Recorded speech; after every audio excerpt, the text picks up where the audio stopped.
A holocron, similar to a datacron, is a palm-sized repository of Jedi or Sith knowledge, wisdom, and ancient teachings. Holocrons may only be accessed by using the Force and are typically polyhedrons comprised of crystalline faceted exteriors and, some internal hardware as well. So holocrons come in many different shapes, although the Jedi primarily use cubes, like the one that I have here, and sometimes they use some other shapes like dodecahedrons or cuboctahedrons. Both of those are super fun words to say. But the Sith, on the other hand, they favor pyramids. So that's just kind of the standard with the Sith. So they're really kind of these information storage devices that are used by the Jedi and Sith, if I really have to sum it up in just a few words like that. But, the information inside a holocron, it's protected by several security measures. So first, only those attuned with the Force can open a holocron. So that's kind of the primary, security measure to them. But also some holocrons can only be activated in the presence of a very specific memory crystal. So the memory crystal kind of works as a key to unlock the holocron. So that's sort of it's like having two-factor authentication maybe for your holocron, something like that.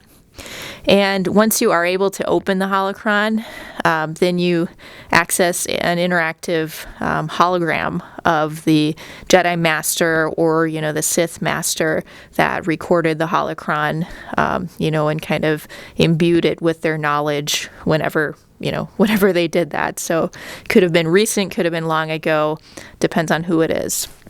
Now, before the rise of the Empire, the Jedi Order, they stored hundreds of holocrons in the Jedi Archives, and the Jedi Archives are located in the Jedi Temple on Coruscant.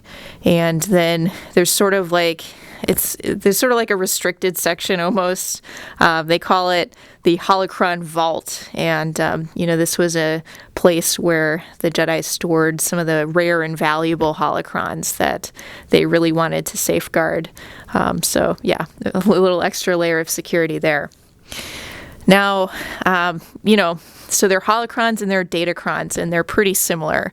So unlike holocrons, though, a standard datacron, it doesn't require the use of the Force. So that's just kind of for your average citizen within the Star Wars universe. And sometimes people would call holocrons a Jedi datacron, though, so that would specifically apply to the Jedi holocrons. Jedi holocrons are sometimes referred to as Jedi datacrons for whatever reason.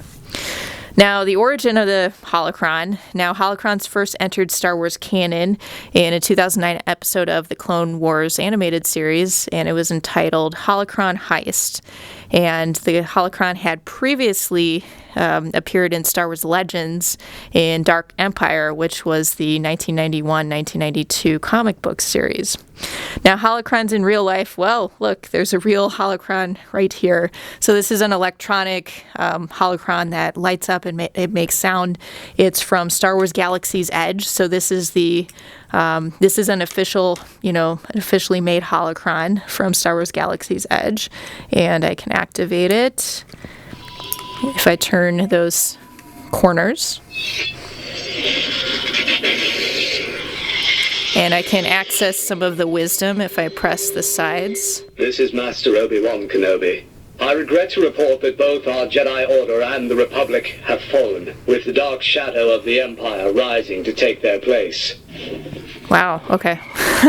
So that was some Obi-Wan Kenobi wisdom. I'm going to turn this off now.